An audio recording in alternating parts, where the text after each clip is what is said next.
looks good. Hello, Jacksonites, and welcome to a very monumental and special occasion. Let me turn the brightness up on this even more.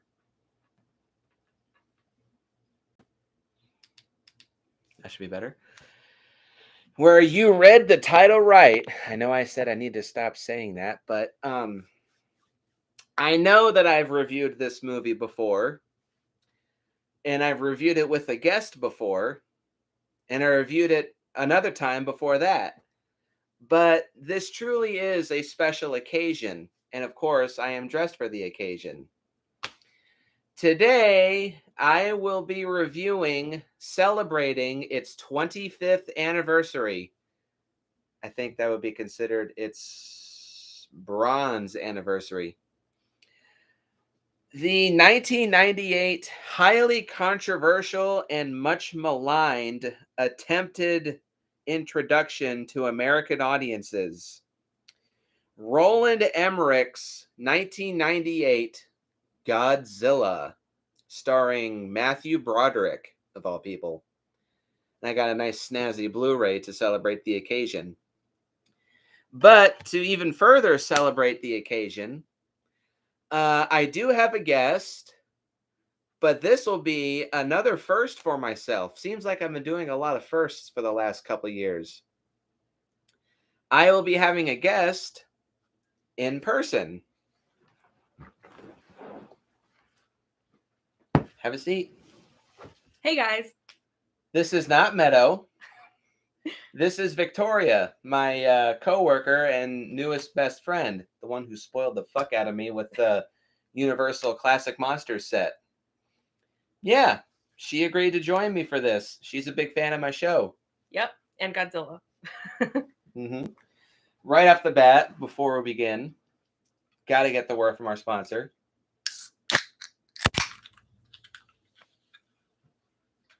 Happy 25th anniversary. Happy 25th.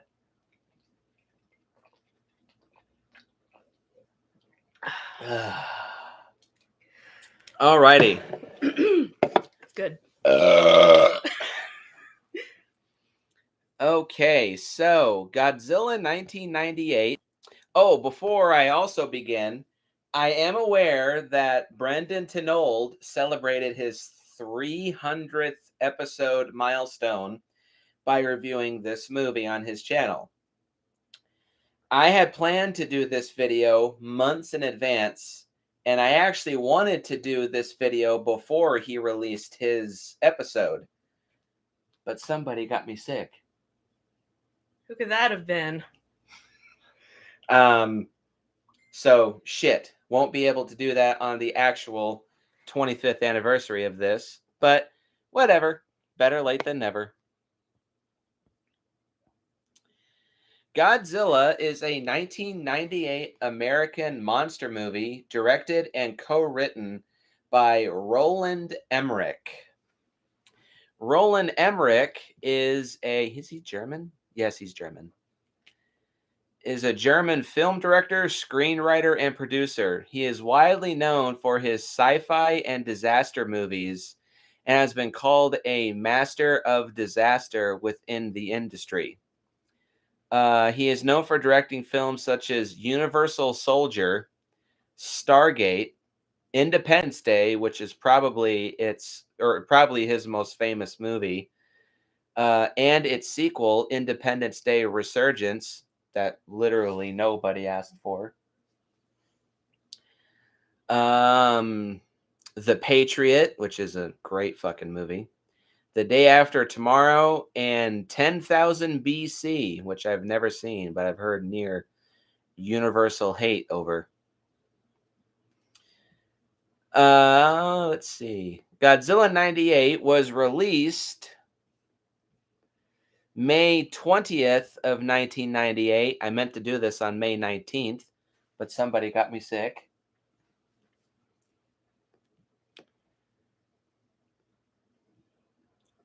It is the 23rd film in the Godzilla franchise and is the first film to be completely produced by a Hollywood studio. The film stars an ensemble cast including Matthew Broderick, Jean. Oh, I think it's probably Jean Reno, Maria Patillo, Hank Azaria, and amongst others. The film was dedicated to Tomoyuki Tanaka, the co-creator and producer of various Godzilla films, who died in April of 1997. In the film, authorities investigate and battle a giant monster who migrates to New York City to nest its young. In October of 1992, TriStar acquired the rights to Godzilla and announced plans to produce a trilogy of Godzilla movies. In May of 93, Ted Elliott and Terry Rossio were hired to write a script. In July of 1994, John DeBont was announced as the director, but he left the project in December of 94 due to budget disputes. This script has been released online and is available to be read. And Emmerich was brought in May of 96 to direct and co-write a new script with producer Dean Devlin. Godzilla was theatrically released May 20th of 1998 to overwhelmingly negative reviews and grossed $379 million against a production budget between 130 to 150 million, with additional marketing costs of $80 million. I think I need a bigger box.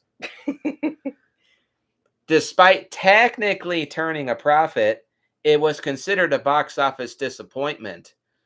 The two planned sequels were canceled and an animated series was produced instead. TriStar let their remake/sequel rights expire May 20th of 2003, ironically. And in 2004, Toho began trademarking new iterations of TriStar's Godzilla as Zilla, with only the incarnations from the 98 film and animated show retaining the Godzilla copyright/trademark. And negative reviews indeed. So the fan and critical reception to this movie has been not good, to say the least. Pretty unanimously bad. I have seen many Godzilla fans hail this movie as being the absolute worst of the entire franchise. Yeah. For a long time, I was one of them. Jumping right into our personal histories, you can go first since you're my guest. Okay. Well, I was 10. Mm-hmm. Yep. Yeah. 9, almost. She was born in 88. Yeah, she's older than me. Yeah. I was there when it came out. And luckily I was young enough to actually enjoy it and not think it was garbage at the time. I was so excited about it. I loved Godzilla.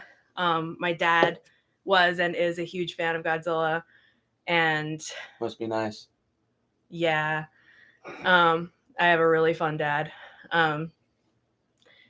And yeah, it was a huge secret what Godzilla was going to look like because the his design was like all everyone knew was that it was going to be different, but no one knew what it was going to look like. It was a huge secret, and the internet was not anything close to what it is now, so there were no leaks of any kind really at all.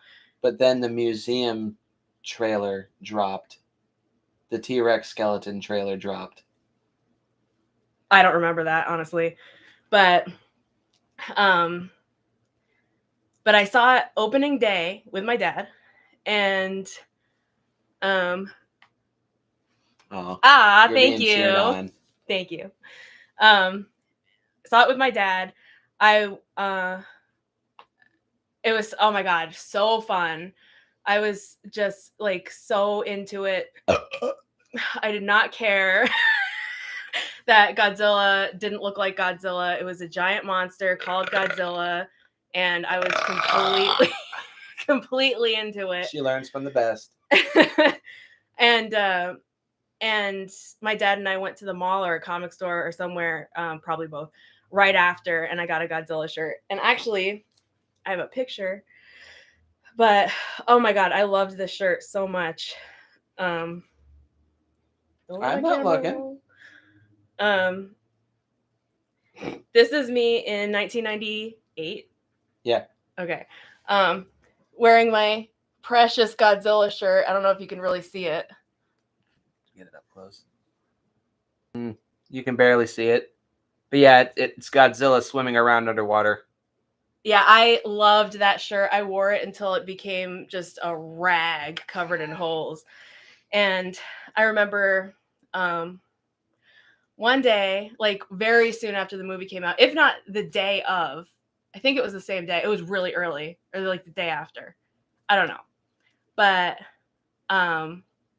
one of my dad's friends came over, and the guy actually who wrote those Godzilla novels in the 90s, Mark Saraceni. Yeah, he came over, and I was so excited to show him my shirt because I knew he loved Godzilla so much. I was just like, oh my god, I'm so excited. And he came over and saw my shirt and was like, oh, the new Godzilla that everyone hates. And I was just like, I just took the wind out of my sails so bad. But like I said, I was a kid. I did not care. I was totally into it. And I just loved everything around the movie, like the I Need a Bigger Box commercial. Lizard. I loved all those commercials, but that was the best one. That was my favorite. And like my dad even got me a shirt of the little Chihuahua with the box saying, I think I need a bigger box. And I actually wore that shirt when I met Ray Park. Darth Maul. Fun fact. But anyway, the next year, obviously. Not obviously, but anyway, that's what it was. And yeah, and I remember Edie's, which I think I don't know if it's here or not. I don't know. I've lived in a lot of places, but I think on this coast it's called Dryers, but it's called Edie's on the west or east coast, where I was living in New Jersey.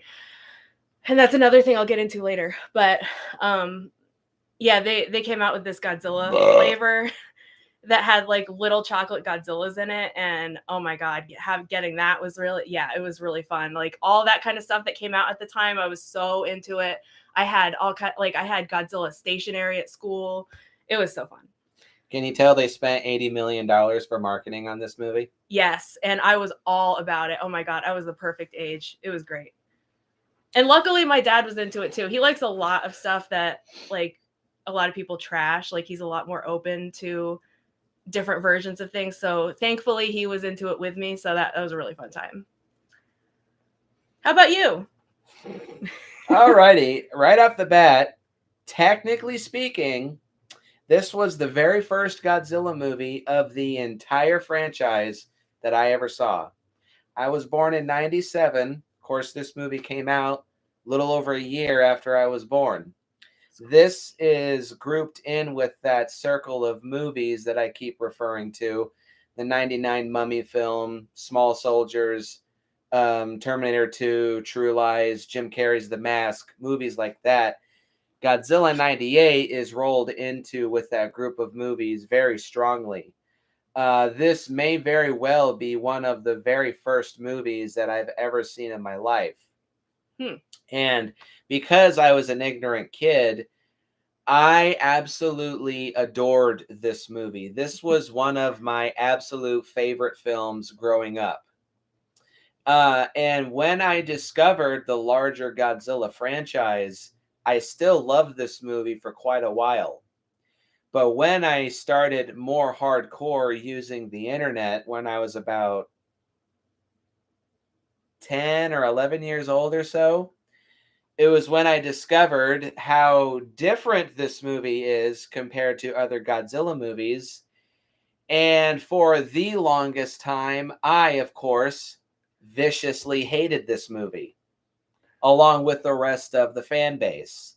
I just trashed and tore and shunned and ripped this movie to pieces blindly like the rest of the Godzilla franchise and fan base overall, just completely blindly, of course.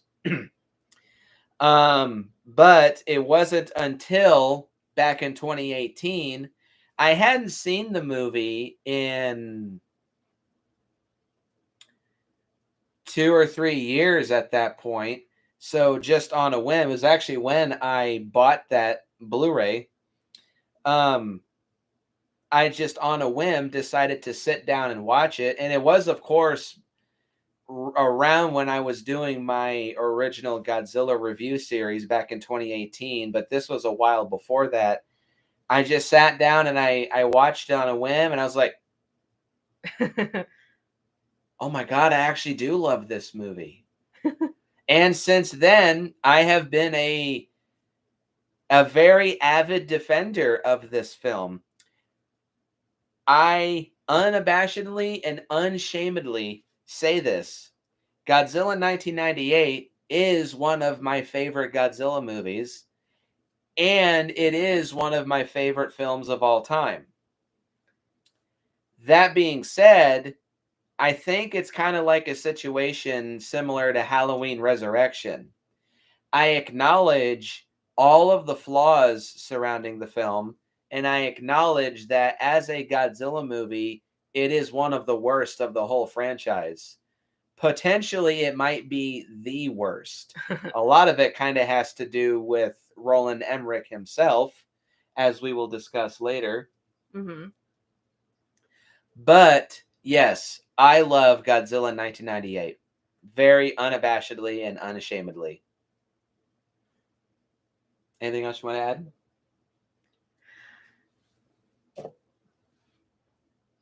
I thought I was going to massively belch, but it didn't happen. Fuck. Yeah, it would have been great. We have more on the way. Yeah. Working on it. How does it rank amongst your favorites or least favorites?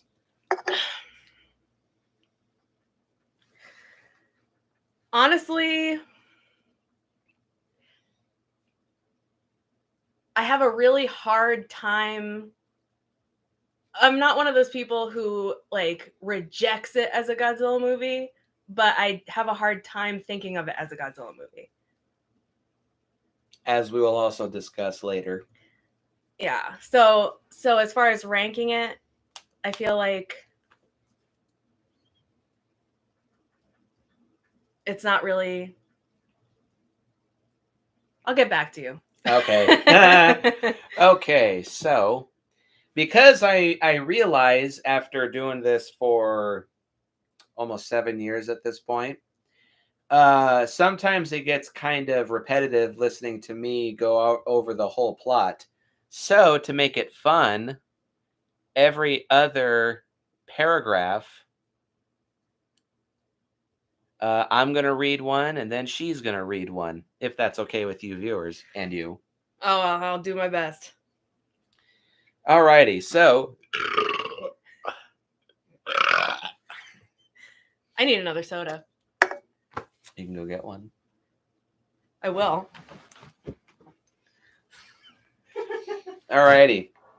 So the plot of this movie, an iguana nest is exposed to the fallout of a military nuclear test in French Polynesia. In the South Pacific Ocean, a Japanese cannery vessel is suddenly attacked by a giant creature, with only one fisherman surviving. Dr. Nico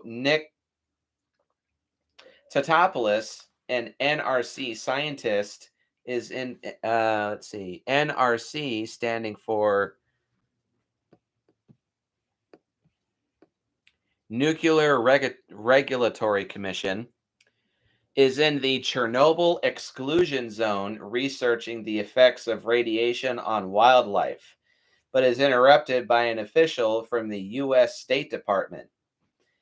In Tahiti, a mysterious Frenchman questions the traumatized survivor over what he witnessed, who repeatedly replies, Gojira.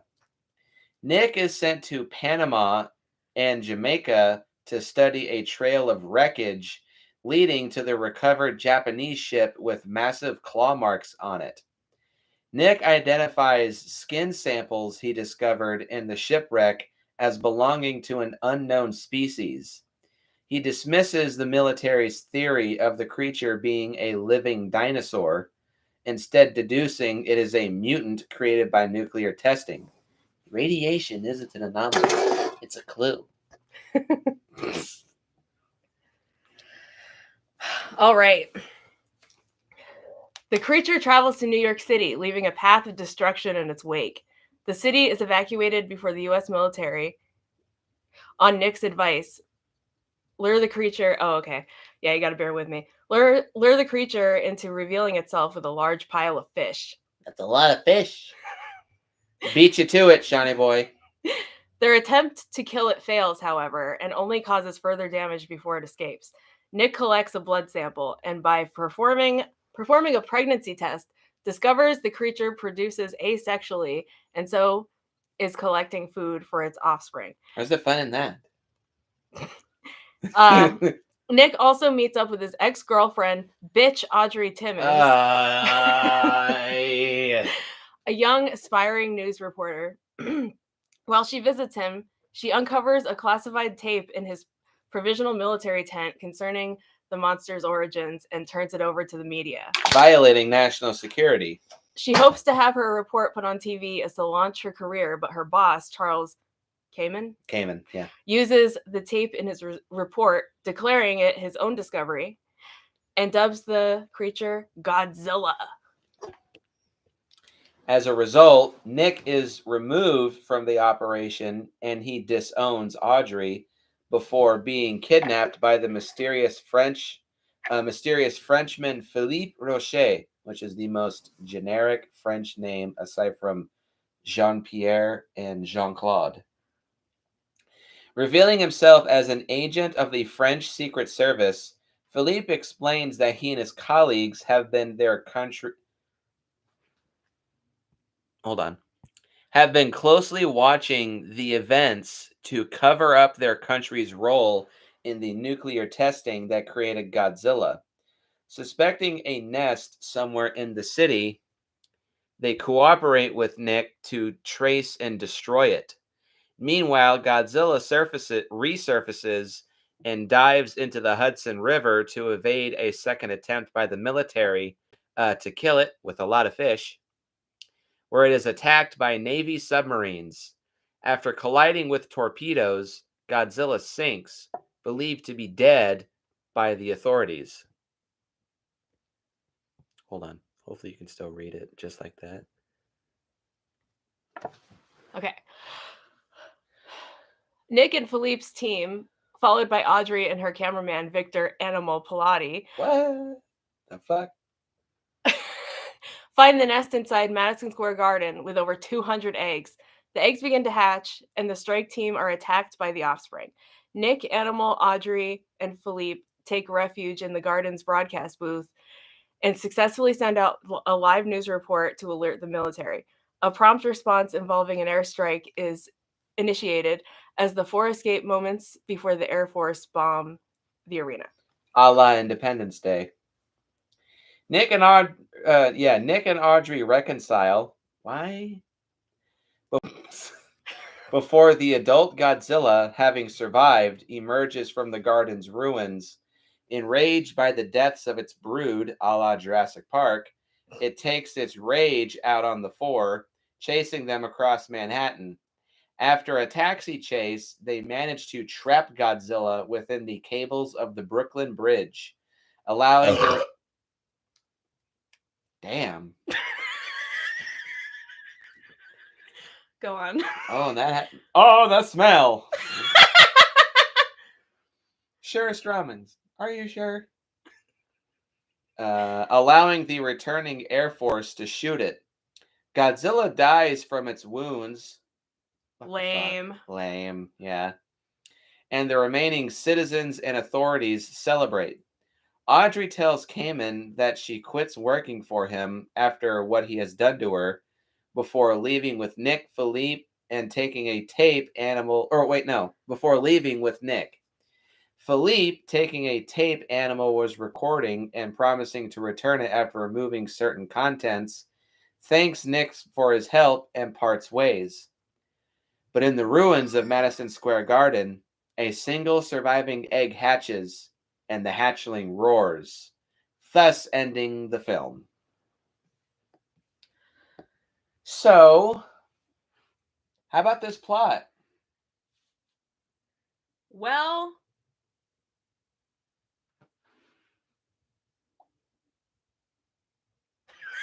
I asked you first.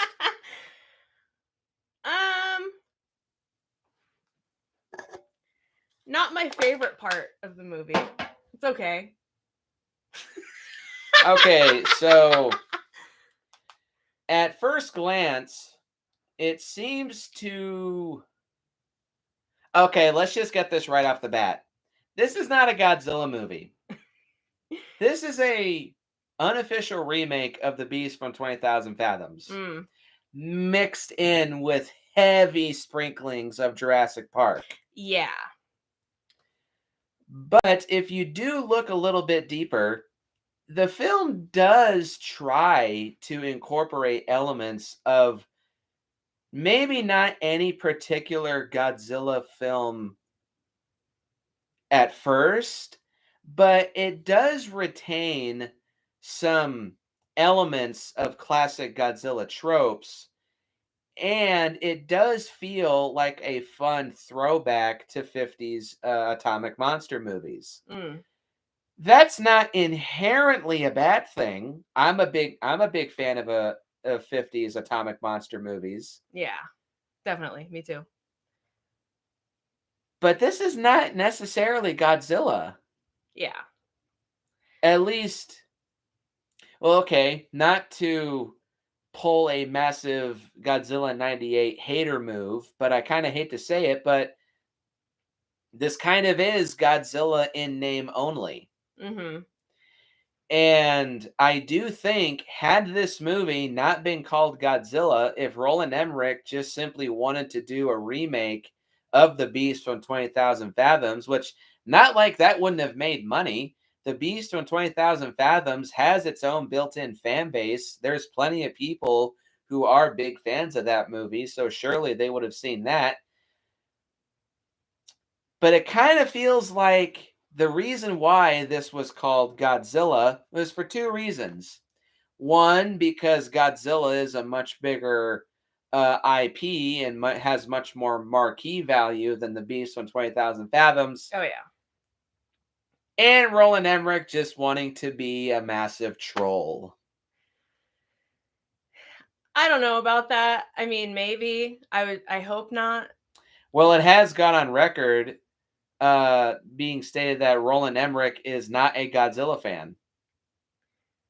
So why would you hire somebody to direct a movie in a genre that they're not a fan of? It makes about as much sense as the director of The Exorcist 2 being hired to direct the movie, and he didn't even like the first Exorcist movie. The guy who wrote Take Me Out to the Ball Game didn't like baseball. That too. So I do like the plot as a monster movie. Yeah. As a Godzilla movie, it's kind of Godzilla in name only. I feel like it came across as its own thing mostly, and then kind of like oh, but it should be Godzilla. Just to make more money. Yeah, well, I don't know. It felt like kind of like a respectful homage gone wrong. Not wrong, just I feel like it was a lose-lose situation. Because it's not a bad movie, but it doesn't feel like a Godzilla movie. And so calling it Godzilla just doesn't work very well. It worked for 10-year-old me. Yeah, 5-year-old me myself too. Yeah. So yeah, very mixed feelings about that. And is a terrible way to introduce Godzilla to a mainstream American audiences. At the time, Godzilla was seen as being much more of a children's IP. a guy in a rubber monster suit in miniature cities going around beating the hell out of other monsters. And it's super campy, super goofy, super colorful, and super lively. This movie tries to take Godzilla to some darker, more realistic, more mature roots in a very forced and misguided way. She may not think so, but I do think that Roland Emmerich was kind of trying to be a troll. So, yes, I agree. Mixed elements on the plot. It's a fun monster movie, but it's a terrible adaptation of Godzilla and a very poor introduction to American audiences. Mm-hmm. And it was because this movie was such a huge flop critic-wise to Godzilla fans that this movie kind of inadvertently created another negative view of Godzilla to casual mainstream audiences. Oh, just a big giant lizard that lays eggs, rips off Jurassic Park, and is easily killed by missiles. Not a good way to seriously introduce Godzilla as a dark, allegorical, anti-nuclear energy message, wouldn't you say? Yeah, definitely. I need to get another drink too, so 1 second. And I need to find my movie. Anything else you want to add? Hey, well, one fun fact is that the actress whose name I can't think of, but who played Audrey, I knew as Olivia Honey in the movie She-Devil, which is actually really awesome. I love that movie, and it has nothing to do with Godzilla whatsoever. So back to kaiju talk. Okay. Pull this in a little bit more. Alrighty. So I have 1, 2, 3, 4, 5, 6, 7, 8, 9, 10, kind of 12 pros. I have 3 mixed elements, and I have 7 cons for this movie. But they're all pretty damn major problems. And her and I are going to share similar pros that we have at the same time. Yeah. My pros and cons are very similar. Some of them are, you'll see. I'll give my 2 cents. I'll throw them in there while you're talking. Alrighty. Pro number 1 is the score. For me. Don't you have that too, or no? I didn't mention it, but go ahead. Okay. So the score for this movie was done by David Arnold. He is a British film composer whose credits include 5 James Bond movies, as well as Stargate, Independence Day, and the television series Little Britain, and your favorite, Sherlock. Ugh, I hate anything Sherlock Holmes. Ew. For some reason. Well, I do like Stargate and I do like Independence Day.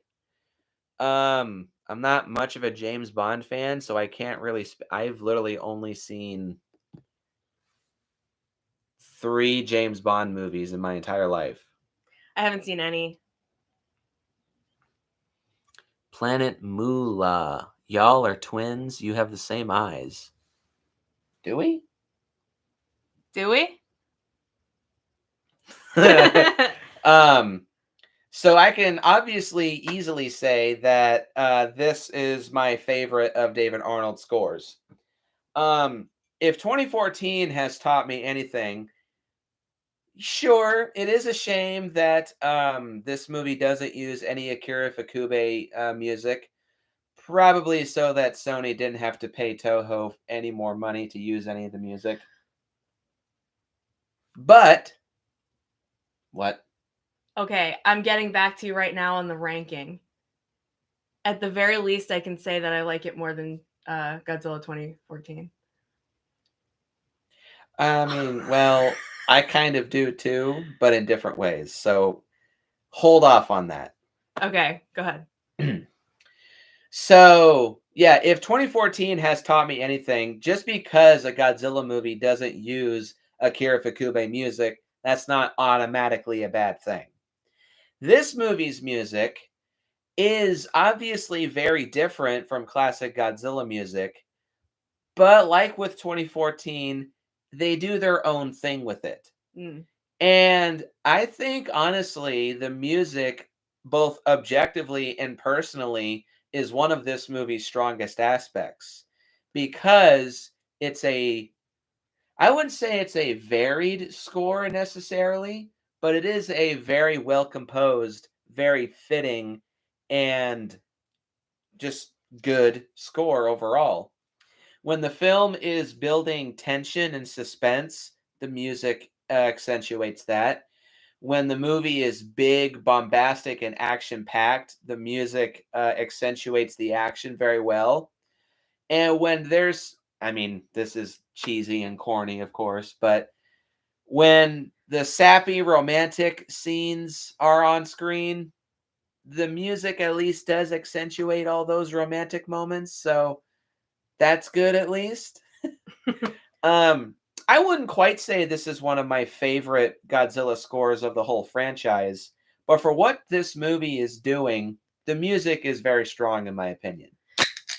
I would prefer if over the romantic scenes they had like circus music.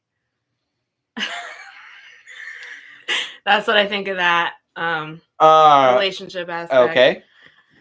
I mean, I see why, but okay. So, one more thing about the music. There's at least 3 promotional songs done for this movie. Let's see if I can actually find them. One of them was "Come With Me" by, at the time, Puff Daddy. Yep, I remember that one. Oh my god, that was such a thing back in the day, and it was ruthlessly made fun of. Oh my god. Like, I don't even remember where it was. It was like Saturday Night Live or something, but there was like a sequel song to it, and it was like a completely like a song that was already made, and it was just Puff Daddy going, come with me again," over it. It was so funny because clearly it's just Cashmere with him, talking over it. But anyway, go ahead. I don't remember the name of the second song, but one of my favorite songs of all time is, honestly, that came from this movie, is Deeper Underground by Jamiroquai. Oh, Jamiroquai. However the hell you don't say know. that guy's name. I have heard someone say Jamiroquai, and I have no idea if that's right. Please tell us in the comments if you know. Go ahead. Yes, please. I've watched the music video done for this movie, for that song, many, many times. Honestly, it makes me want to watch the movie every single time I do it, or I see it. But that song rocks my fucking world. So it's the only song by that guy that I've ever heard, at least to my knowledge. But good on you, dude. You at least did one song that I liked. Tastes like Chinese food. It should. I'm hungry. There's also Canned Heat from Napoleon Dynamite, just so you know. I think it's called that. But it's him, anyway. I don't know. Did it say in this section? I doubt it. No. No. I mean, because that's Jamera, whatever. He does that in Napoleon Dynamite. So you've heard that. Oh, okay. Yep. Yeah. Do you have anything to say about the music? Nope. Okay, so pro number 2. I think this movie has very good build-up in its first act. Yeah. I definitely agree. That was one of my pros. Okay, you can go ahead first. Yeah, I think the pacing was really great in the beginning. Keyword, the beginning. Yeah. I don't want to say too much about the other pros while I talk about this. Okay, so I'll continue. So the suspense and buildup, it's really good. Another really good monster movie trope. This has to do um with my third pro. Well, the second half of my third pro. The first half of which is the decent story, which we already talked about. So it has to do with this movie has a very good monster movie vibe. It does feel like a 90s version of a 50s monster movie. And as a fan of 50s monster movies, I can appreciate that. I do get the sense that Roland Emmerich probably wasn't, obviously, wasn't a fan of Godzilla, but he probably was a fan of 50s monster movies like It Came From Beneath the Sea, Beast on 20,000 Fathoms, especially based on how this movie turned out. The Giant Behemoth, 20 Million Miles to Earth, movies like that are just about a giant monster going on a rampage in a big city. I can appreciate that vibe and those tropes. And one of the biggest is the buildup. The whole first act has a lot of suspense and intrigue in drawing the viewers in and getting them interested in knowing what's going on. It has good suspense and good buildup, and it makes you excited for what does the monster look like?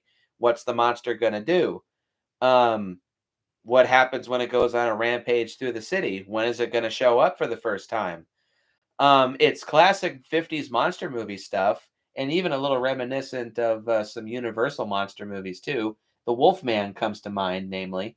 And I can appreciate that. It is good suspense. Maybe not exactly like Jaws, but it is among certain similar lines. So again, I can appreciate that. Yeah. Nothing to add?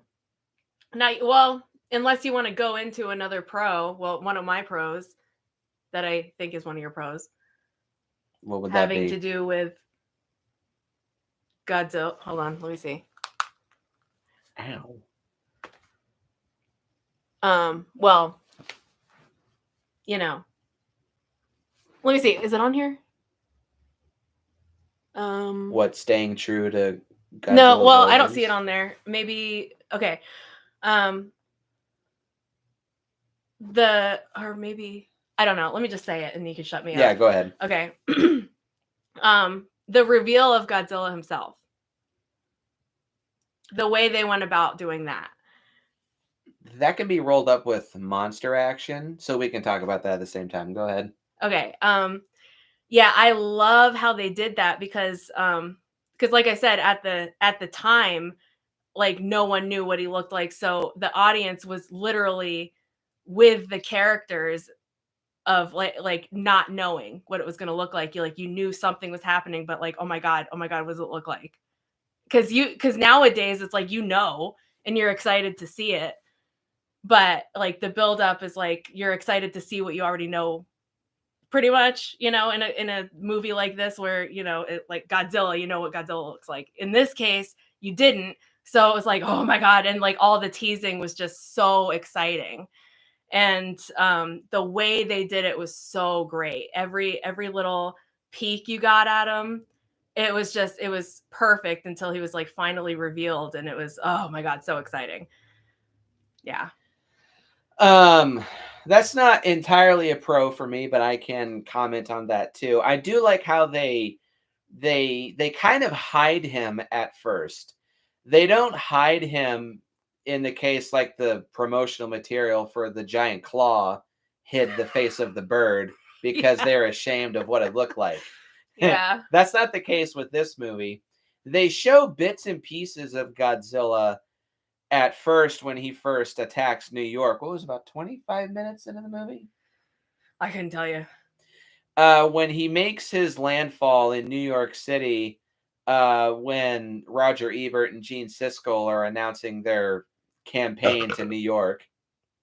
She's really trying to upstage my own damn show. Oh, and it smells like Chinese food. You had onions. I absolutely did. So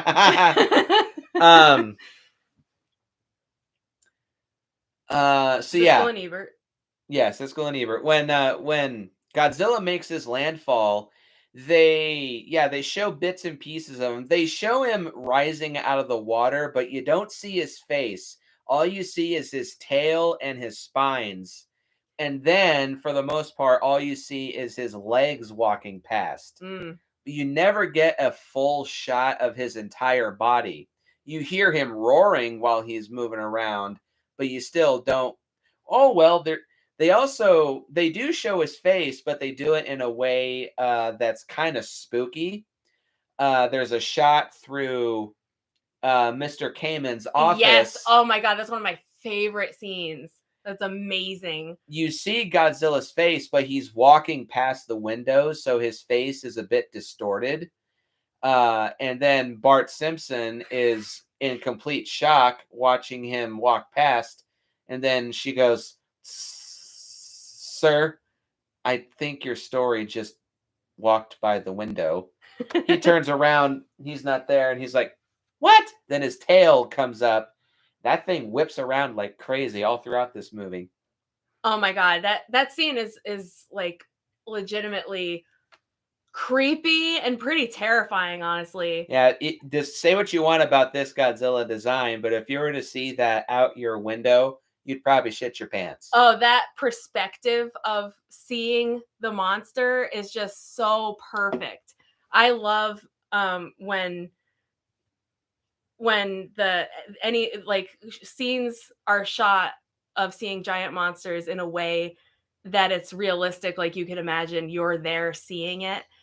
And that was just a perfect way to do it. And oh yeah, 10 out of 10, awesome, phenomenal scene, love it. And you don't see Godzilla in full form until I think about 48 minutes into the movie when he terrasses his way to come get that fish. Yeah. He smelt something fishy. Okay, let's scale back on the fish puns. Okay, so I talked about my first 3 pros. Pro number 4, believe it or not just saying this because of name bias. I like Nick Tatopoulos. Yeah, he's great. He's one of the best things about the movie. Is he one of your pros? Absolutely, he's my number 1 pro. Okay. Yeah. Now, I've never been a huge fan of Matthew Broderick, mainly just because I haven't really seen anything much with him in it. I am not a big fan of the film Ferris Bueller's Day Off, as most other people are. I know the look on her face. It just doesn't really do much for me. I don't really like slice of life, day in the life of somebody's daily routine bullshit movies. I like Dazed and Confused. You called Ferris Bueller's Day Off a daily routine movie?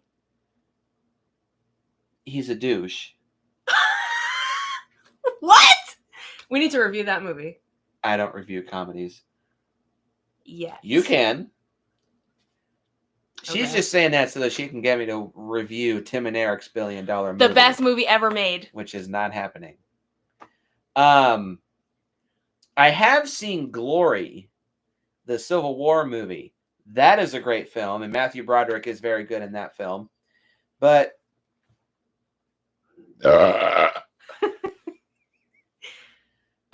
this is hands down my favorite of his roles and his best work, in my opinion. Yeah. He is obviously not like a top tier intellect. He's not a top tier scientist. He's obviously very intelligent, and he has an area of expertise that he's very good at. But I like that, and he also doesn't have a huge ego. He's not trying to walk in here and flaunter all of his skills and knowledge and just try to run the whole show. He's perfectly happy working as a cog in a machine. He has his niche of work. He has tests that he knows how to run, and there's things that catch his attention that he works hard to study and understand so that he can provide and administer any knowledge and information that he gathers in order to solve a huge problem. He's very empathetic and intuitive and caring. And I love that he's like, you know, an intelligent scientist, but he's not like a condescending douche. Nor is he an annoying, gross nerd, because they could have gone either way, and they not only didn't but they made him like such a precious character. Oh, like Newton in Pacific Rim. Oh, wait, you haven't seen Pacific Rim. What? Yes, I have. Oh, okay. I forgot. Oh my god. I think there's something Pacific Rim related that she hasn't seen. Newton created a narrow bridge from garbage and drifted with a kaiju. Those two dudes. You said there's a Pacific Rim show, right? Mm-hmm. Okay, I haven't seen that. I've seen Pacific Rim. I had all those action figures. Have you seen 2? Yes. Oh, okay. I only saw the second one once. So did I. But anyway, future Super Kaiju Binge episodes. Yeah, awesome. But yeah, totally precious character. That's the word she used to describe him. He's very precious. He is, because he like when he explains stuff, it's like he cares about the people he's talking to understanding what he's saying, instead of like oh, sciencey garbage, you're not smart enough. Technobabble. Yeah. Like Data from Star Trek TNG. Oh, he's not like that. Data's sweet. But he still spouts off a lot of technobabble. He does, but not because he thinks he's better than anyone, because he doesn't know any better. And that's the like kind of nerd element I was talking about that Nick doesn't have, because he's not an inept, awkward guy. He kind of reminds me of the professor from Them. He is a top-tier scientist in his field, but when he's explaining the science of insects to the main characters and the audience, he does it in a way where he doesn't dumb it down necessarily, but he explains it in a way where the characters and the audience can understand it perfectly fine without long periods of exposition to spell it out for the audience and characters. He does it in a simple and succinct way that is simple to understand, which I appreciate that about this. Mm-hmm. Smittenator. Oh, that's Ryan. Yeah, that's true. The fishing scene with that one old fisherman is goofy, but a damn entertaining way to have Godzilla. Oh yeah, alive. I thought that scene was great. That was also terrifying. That was, I mean, even though you weren't like seeing it as you would in his place, seeing Godzilla just tear through the dock like that was very effective. I love that. Only thing you can catch is a cold. So yeah, we like Nick. He's a good protagonist. Yeah, he's so great. Oh my god, he's the best part of the movie. He's my favorite part of the movie. Pro number 5 is Philippe. I love this dude. He's kind of a simple character. He's a bit one-note, French, mysterious, badass, but he's fun to watch. Mm-hmm. And are you seriously trying to upstage me in my own show? I'm just being myself. Jesus Christ.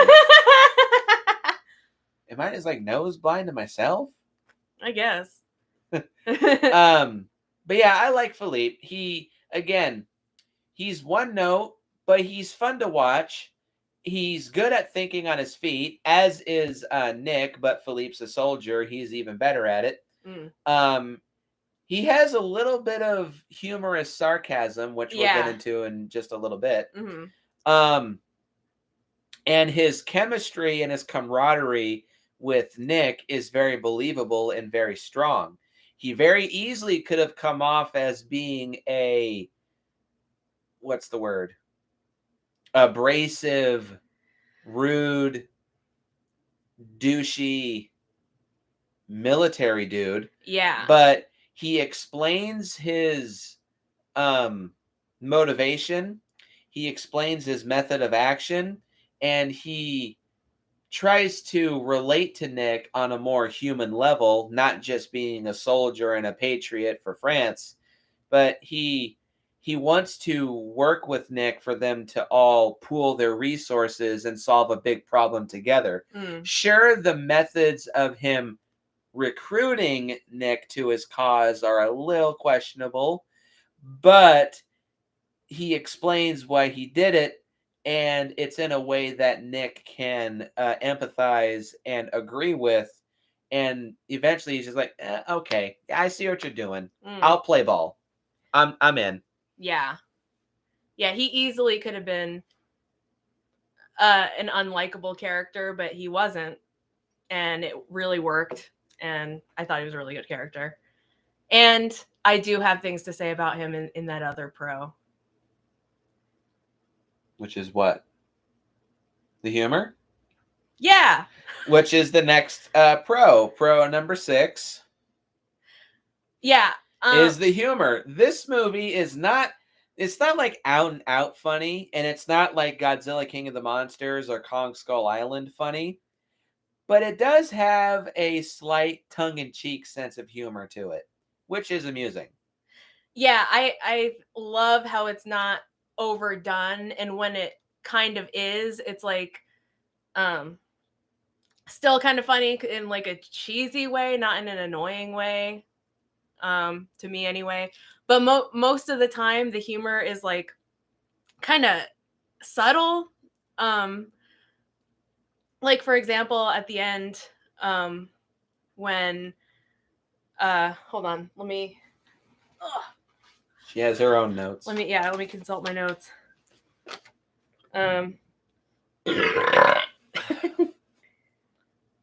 Oh, speaking of Philippe, I love that little interaction. Where'd you find this guy?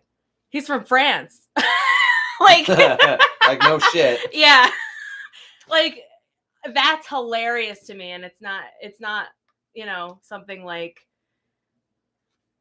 I don't know, some dumbass over the top, you know. That's right after a scene with Animal where he's trying to get the door open, and then Philippe just walks up and shoots the fucking lock and kicks it open, and then Animal just says, "I was just about to pry it loose," you know. But yes, I agree. The humor it's kind of tongue in cheek. It's a bit subtle, and it's not overplayed. At least I don't think it is.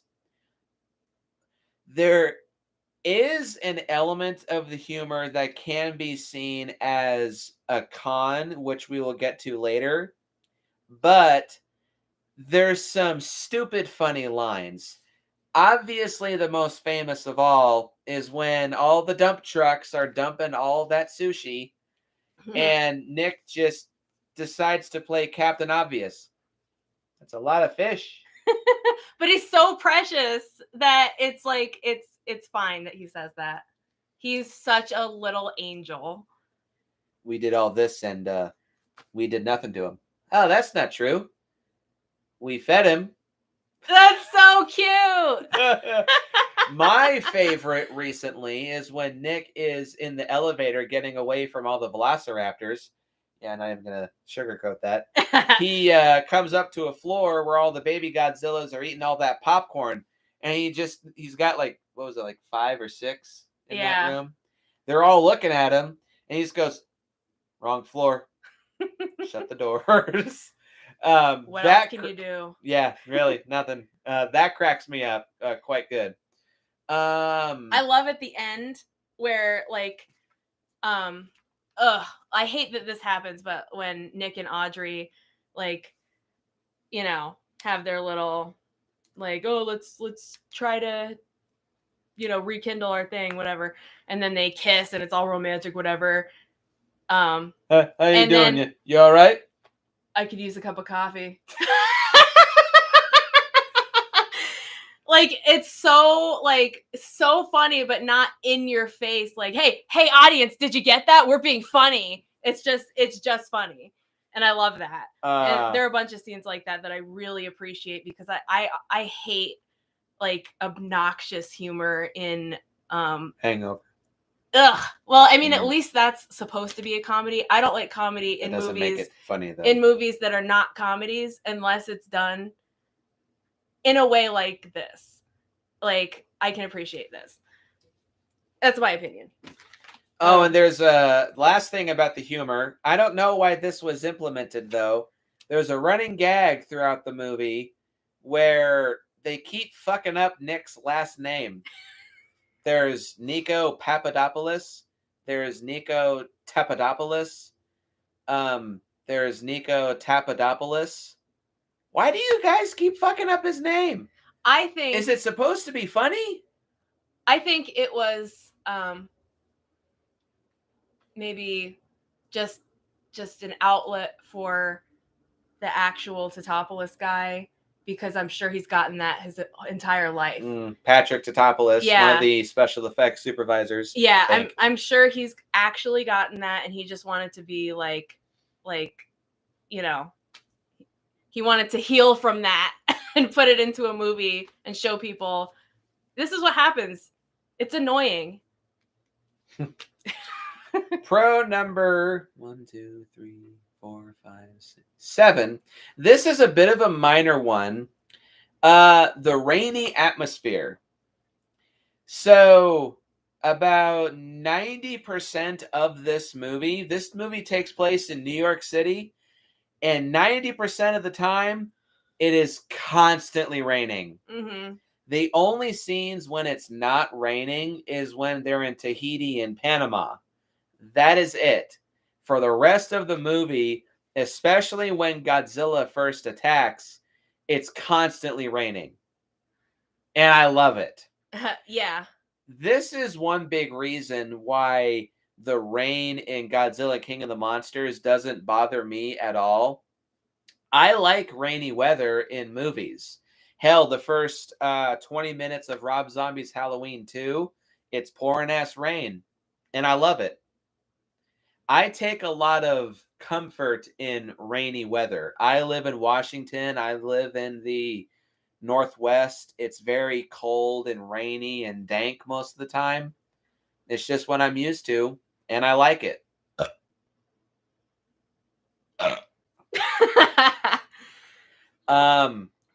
So, and I think that does add to this movie's atmosphere. It's very gloomy and it's very kind of grim and glum, and it adds to the kind of creepy and doomy feel that the movie is trying to showcase. And I think the rain helps out a lot in that sense. It just makes it that much more dour and dire. I appreciate that. Well, I agree and disagree in the way that, like, you're right, but I think it's like, I feel like what you're saying sounds like it's a bad thing. I know you don't mean it's a bad thing because it's obviously a pro, but like the way you're describing it would sound bad to me, but that's true, but it is a good thing. But it doesn't come off as depressing. Like, because I would think, like, if it's raining and dark throughout an entire movie that's not like a horror movie, it would be depressing and just like, ugh. Like, I don't want to. Yeah, they do a really good job of not letting it be like a movie that gets you down. It's kind of amazing. And also the same with it being like it's dark most of the time too, but it's not too dark so that you don't see what's happening. You see everything fine. So it's kind of amazing how well done that is with the darkness and the rain, and how visually pleasing the movie is at the same time. Because I like rain too, but I feel like if you were to describe this movie to me, it would sound like something I'd never want to watch. But it really works, and they do such a good job. And when I watched it again, these couple of times as an adult, I was just really impressed by that. So yeah, that's one of my pros too. The next pro, well, this isn't necessarily a pro, but this is an additional positive element to the film, is that I do like the overall tone. I wouldn't exactly say that this movie is campy per se. I think the film does take itself seriously enough to convey that sense of being doomy and gloomy and not quite apocalyptic, but it is a fairly serious situation. A giant monster coming in, tearing its ass all the way through the city, and potentially giving birth to a bunch of monsters the same size with the same capabilities to cause destruction. It is a fairly serious situation, kind of like Godzilla 2014. Mm. Honestly, I think a bigger scale potentially. So I appreciate that about this movie too. But that gloomy and creepy tone adds itself to the next pro number 8, the entire nursery scene, as I call it. Mm. This one don't like it. If I'm not mistaken. Well, the whole you know, the whole baby part. Okay, I see what you mean. Yeah. But the all the scenes in Madison Square Garden when Nick and the French soldiers finally find the nest, that whole scene, it's honestly a bit reminiscent of the first hive scene in Aliens. When they come across the eggs, it does do a great job of, like, it has a very gloomy and spooky atmosphere to it, but it has a really good sense of awe and discovery to it.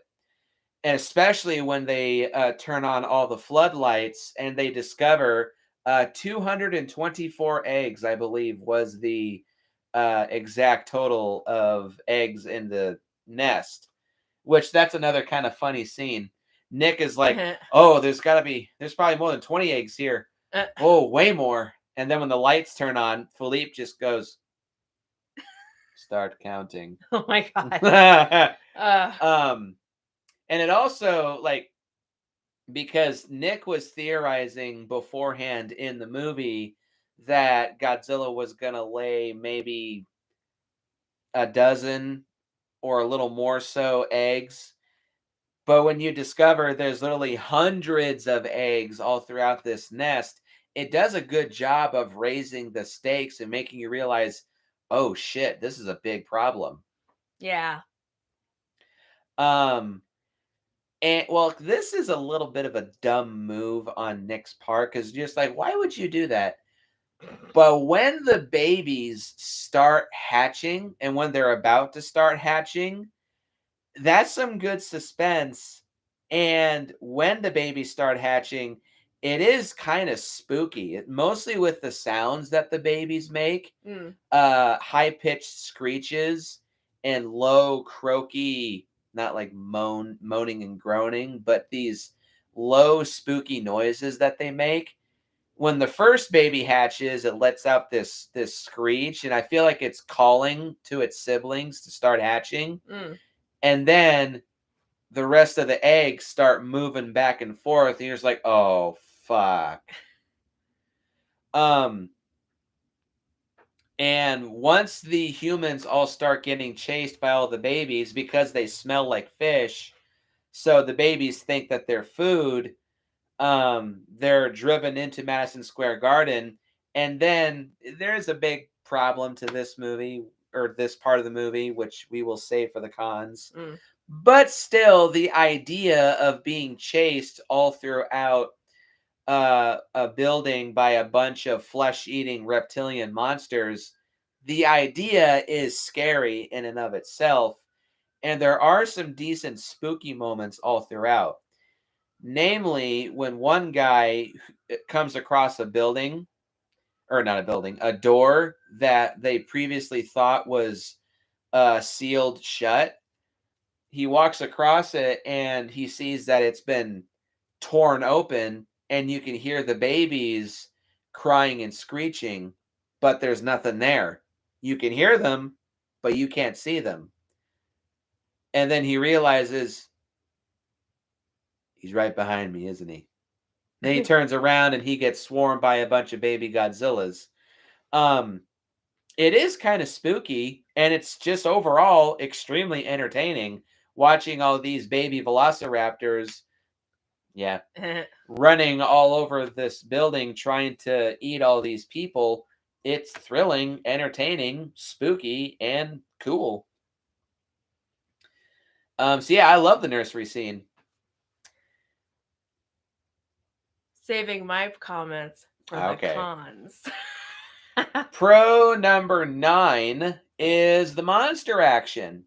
There's no monster fights, obviously, because there's technically just only one monster. It is a solo Godzilla movie, not counting the babies. But the monster rampages are still entertaining. And the monster chases are also very entertaining. Yeah. I would have loved to see this in theaters because this is a very loud and bombastic film. There's lots of loud noises, lots of big action set pieces, lots of fire and explosions, and Godzilla screeching and roaring and running all over the place. It's entertaining as hell, in my opinion. It was great to see in the theater. Hold on one second.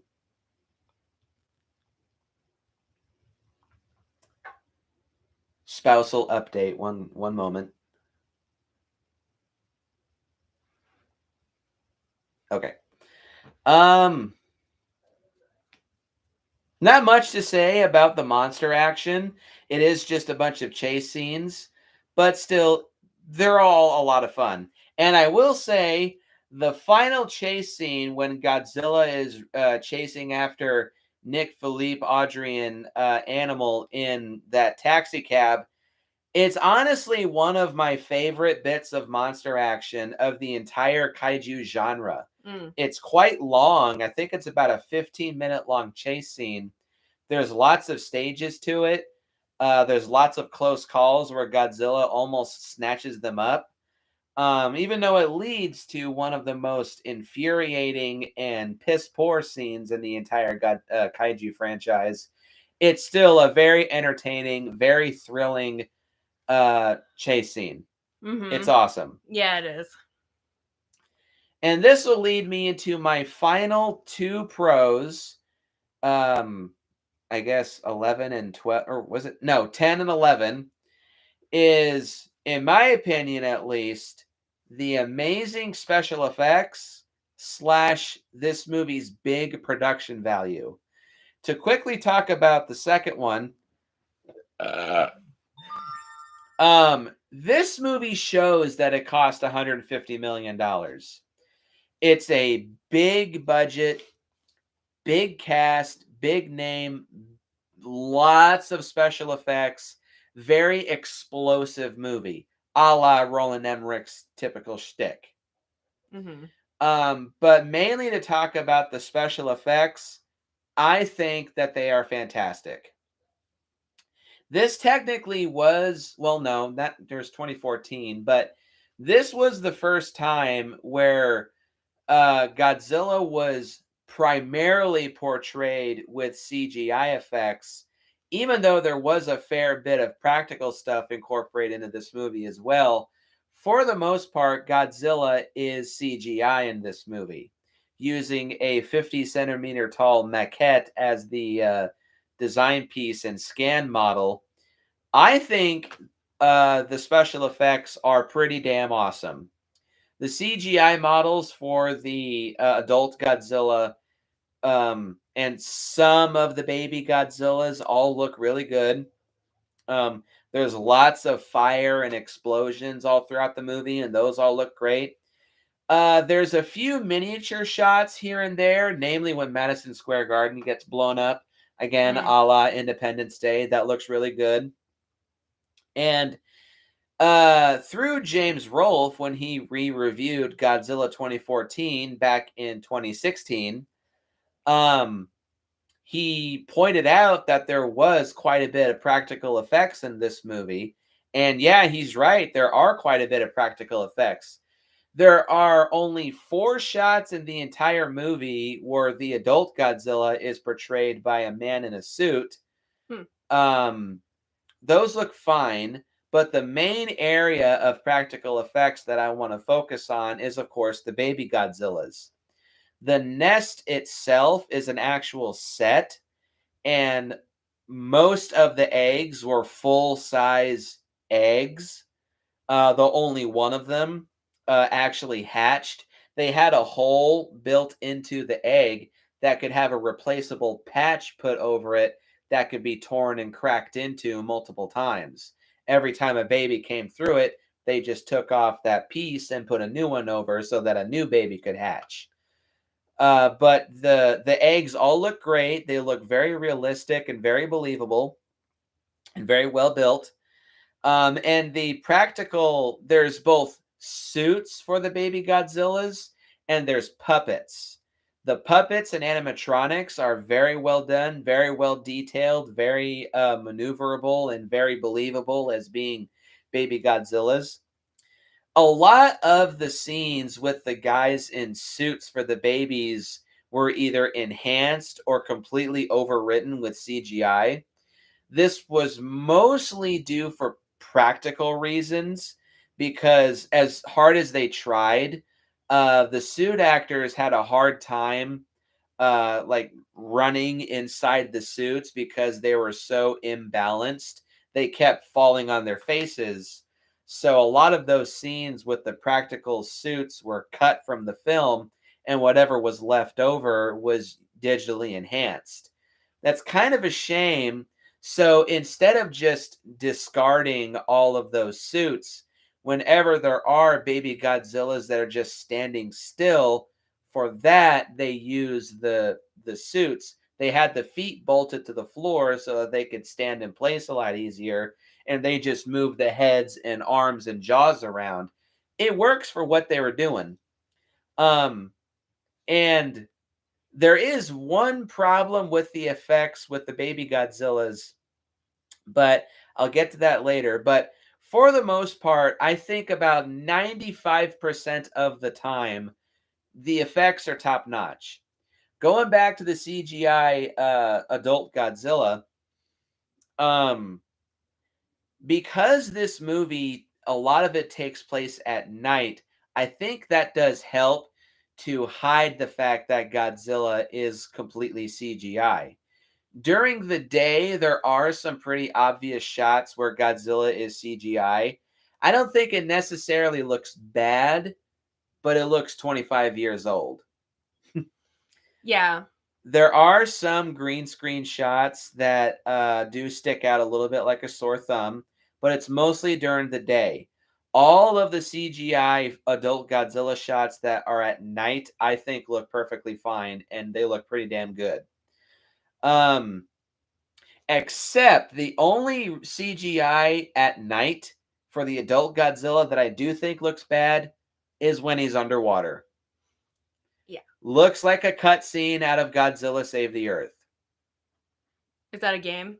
Yes. Okay, because yeah, it looks like a PS2 video game. game. Yeah, yeah.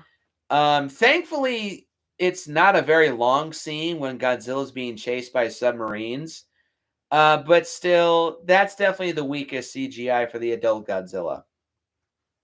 And the last bit of practical effects, too, not only was there shots where Godzilla was portrayed by a man in a suit, they also built a massive 9-meter tall animatronic upper half of Godzilla for this movie.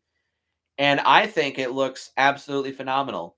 There's only a few shots in the movie where I do believe they used it, but it still looks pretty damn awesome. Namely, when Godzilla zooms in his face to look at Nick when he first comes out of the street.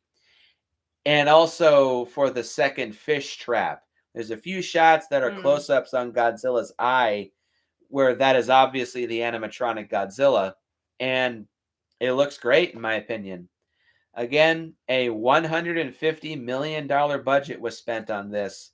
And I think for a 25-year-old late 90s monster movie, the effects have aged pretty damn well. And this movie definitely shows off its big production value. So kudos to that. Well, what I have to say about it is a good transition into the mixed elements, I think. Okay. I have 3 mixed elements. Well, I have to give my input on the special effects. Okay, go ahead. Okay. So I think it's barely a step up from Who Framed Roger Rabbit. I'm just kidding. It's not that bad. But considering it came out in 1998,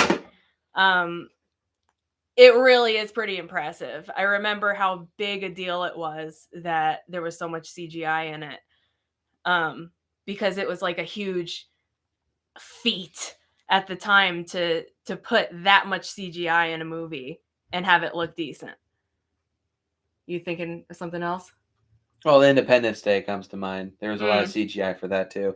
Well, Okay, for a monster movie. Yeah, it was just a big deal. And because it was quite an undertaking back then. They didn't have everything they have now. So yeah, this ain't no Avengers Infinity War. Yeah. So I would say, considering how long ago it was made, it is very impressive. Though I couldn't help but be very aware of, how not perfect it was, but it's not. Nothing really to complain about, but I thought, like, yeah, the swimming scene was the weakest part. Though I did appreciate in the beginning subtitles, the beginning credits, when they showed the iguanas swimming.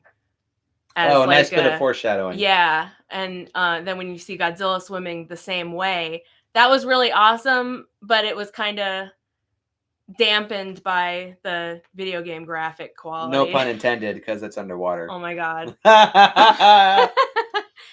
But yeah, not bad. I mean, like, really, I did like the practical effects too. I am a huge fan of practical effects. Like, I love that about the older Godzilla movies. I overwhelmingly prefer the practical effects. There's just a charm about the suits and puppets and stuff that you cannot beat, in my opinion.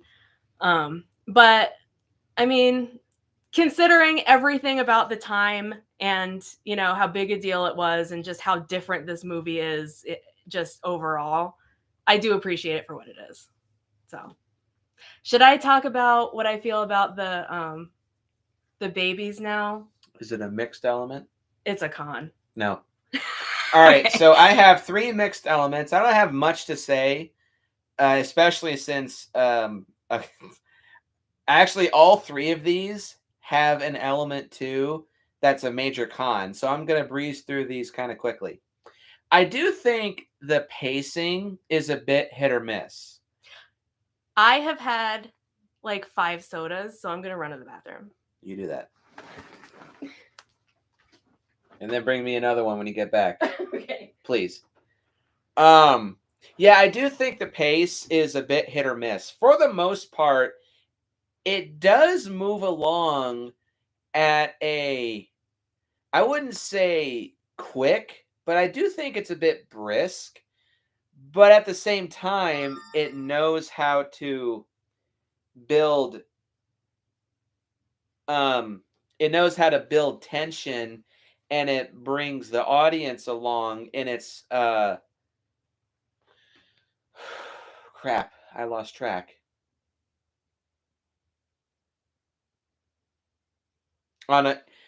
It knows it's kind of like a roller coaster. Like the first third or so is like a good first hill on a roller coaster, and then even more so as they're building up to like Godzilla's first real big rampage, like when he gets fed for the first time and that big bombastic action scene goes on. When the pace and again, for the most part, it's fairly brisk. It moves along at a good bit. it brings the audience along, and it on a big roller coaster of events, and for the most part, it's brisk and thrilling. But why I say it's hit or miss is because there's one element of the movie that kind of really hurts the pacing, and I'll explain later. Mixed element number 2 is that aside from Nick and Philippe and 2 other characters whom are cons, the rest of the human cast, I wouldn't even say they're functional. I just think that, well, I mean, I guess they're functional, but I just think they're very generic. Lots of military personnel and lots of politicians and reporters. Nobody is particularly noteworthy aside from Nick and Philippe and the 2 cons. It's just a 50s giant monster movie cast in a 90s movie. Very basic, very paint by numbers, very cardboard cutout. Nothing terrible per se, but nothing overly special. And mixed element number 3 is Godzilla himself. Do you have anything to say? Yes. About Godzilla himself? Bring me an orange. Oh. Please. You got it.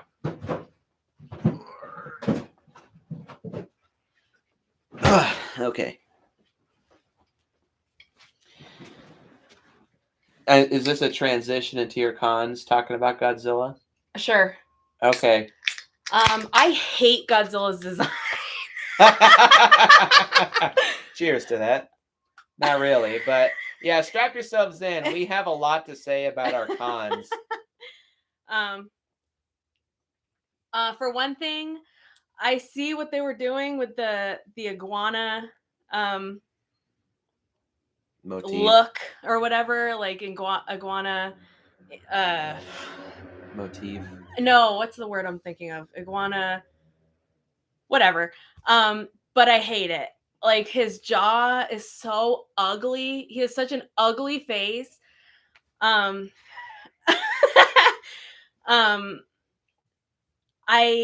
don't like the colors really.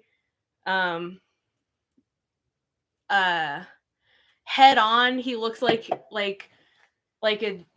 dinosaur Peter Cushing. Not that Peter Cushing is ugly, but he looks like Peter Cushing. The babies especially look like Peter Cushing head on. Please explain. The cheekbones. You see, like, head on, they look like Peter Cushing lizards. They look like Peter Cushing. But anyway, he just looks like like an iguana dinosaur, like crappy, lame dinosaur. Like, he doesn't even look like a monster. He just looks like a mutated iguana, which is what he's supposed to look like, but that's lame. It's just lame. So. Okay, well, that has to do with one of my...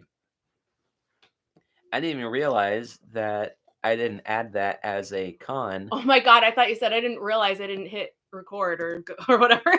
Oh, I'd have been pissed. Obviously it is, though. We have people commenting on it. Yeah. Hold on.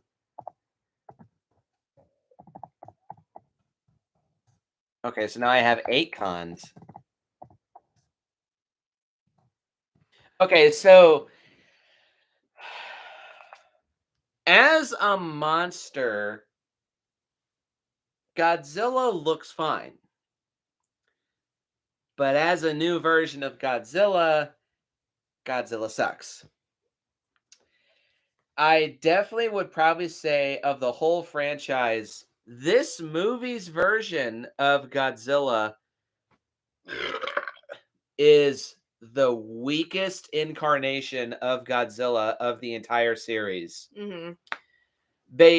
No, that's a con, so I'll wait for that till I get there a little later. But most of the damage that Godzilla does in this movie is just simply walking through the streets and bumping into buildings. The worst destruction that happens in this movie is due to the damn humans shooting down the Chrysler building as a big example. Mm. And as a new version of Godzilla, character-wise, Godzilla in this movie is incredibly generic. Mm-hmm. He's just a big, dumb animal. There's no sympathetic or human-like traits to it. Yeah. It's purely just a giant animal. And that's not bad necessarily, but it's not Godzilla. Not at all. Again, as a monster, he looks cool, but as Godzilla, he leaves a lot to be desired. Not even acknowledging the fact that Godzilla does not have an atomic breath in this movie and is not immune to convention. Well, he gets shot with machine gun bullets and tank shells in this movie, and he doesn't even flinch. But to have him be vulnerable to missiles is still incredibly lame and incredibly insulting. Yeah. That's not Godzilla. That's the Rhedosaurus from Beast from 20,000 Fathoms. And to kind of talk about what she was mentioning, design-wise, it really doesn't look like Godzilla, but it doesn't even look like a giant mutated iguana. It looks like a giant mutated velociraptor. Yeah, but more on that later. What? But ugly. Yeah. So yeah, very mixed feelings for Godzilla. As a monster, he looks cool. Except for his stupid jaw. That's like the ugliest Shere Khan part. jaw. I can't I don't like it. The design would be okay if it wasn't for the stupid ugly jaw. One of the biggest pros that I will give this Godzilla design is the new roar. It does sound very reminiscent of classic Godzilla roars, but it sounds a lot more screechy and it sounds a lot more echoey. Like it sounds incredibly loud. So it probably would be fun to listen to inside a theater. Interesting, because I actually hated it. Because I did like the part where it sounded reminiscent of the classic roar, but the screech part I could absolutely do without. Well, I like it. I like that you like it. Okay, so we have 8 cons. Do you want to start small? Well, actually, kind of hard to because a lot of these cons are pretty damn significant. Let's talk about the biggest one that you and I agreed on. Audrey. This bitch. I fucking hate this woman. Oh my god. She is a sociopath. Oh my god. She is a heartless demon. I don't understand why she has to be such a hateable, awful person. She starts out fine, and then it's like, oh no, she does not have a soul. It's awful. She's terrible. Yeah, Audrey is not a very likable character. At first, she kind of comes off as being a ditzy, sort of kind of fish out of water type character. She doesn't want to be rude or mean living in New York City, one of the most aggressive cities in the entire world. And well, some of her dialogue is kind of shitty, but you can kind of blame the writers, not the actress per se. But her character really starts going downhill technically when she steals her boss's press pass. But I've realized this thanks to her. Audrey hella uses and abuses the living shit out of Nick in this movie. Yeah. Namely with, lying as a reporter to get behind military lines in order to selfishly just further her career. But you do realize she literally, A steals government property by taking those tapes revealing Godzilla's origin and revealing Godzilla's origin to the press. That is a major violation of national security. Yeah. And that doesn't make her likable at all. It makes her come off as being very stuck up, selfish, and bratty. Yeah, I mean, if that wasn't bad enough to show like what she would stoop to for her own selfishness, the fact that she does it when she does is just sickening, because you find out in the beginning, like, she sees Nick on TV, like, oh, he was my college sweetie or whatever. We were together for 4 years. 4 years. And what's her name was like, I'm surprised he didn't ask you to marry him. And she's like, well, actually, and like she ditched him. She just like basically ran out on him, ghosted him, and like tore his heart out. Obviously, he's not still over. And, yeah, and that's the thing. Like, how long had it been since 8 years. Okay, so it was 8 years that she had completely abandoned this guy who was in love with her, who wanted to marry her. You left without a phone call, a letter, nothing all this time. Yeah. I guess I am still a little mad. So she did that. Not only did she do that, some people change. Most people don't. Yeah. And the thing is, that part is true. Some people do change and most people don't. They had that little opening where she could be one of the people who changes. But but she no, don't. She proves herself to be one of the, oh my God. So. And then she finishes that little dialogue off by saying, well, I'm sorry you feel that way. And just walks away. Fuck you. She's such a bitch. So when she goes to his little thing. Tent. Yeah, his tent. He leaves like I don't even remember. I was so full of rage. Like, it's like his briefcase or something, some kind of thing he has left open, like a lid of something that's left open, and he has photos of them still. And she sees this, and instead of thinking like, oh my God, look at how much I have like destroyed this man, I feel horrible. He still loves me after all this time. Like, I'm such a bitch.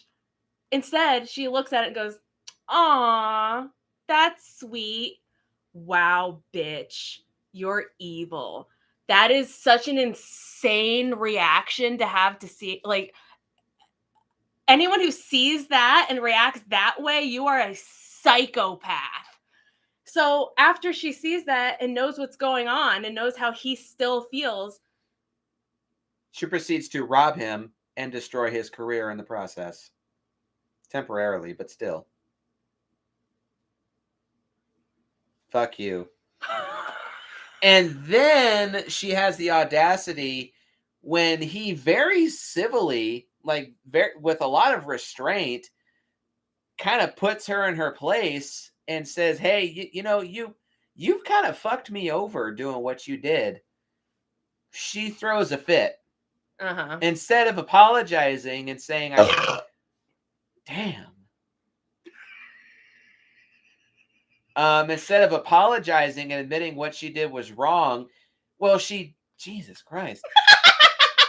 She half-heartedly just like trying to shift blame or just like, shift blame off herself.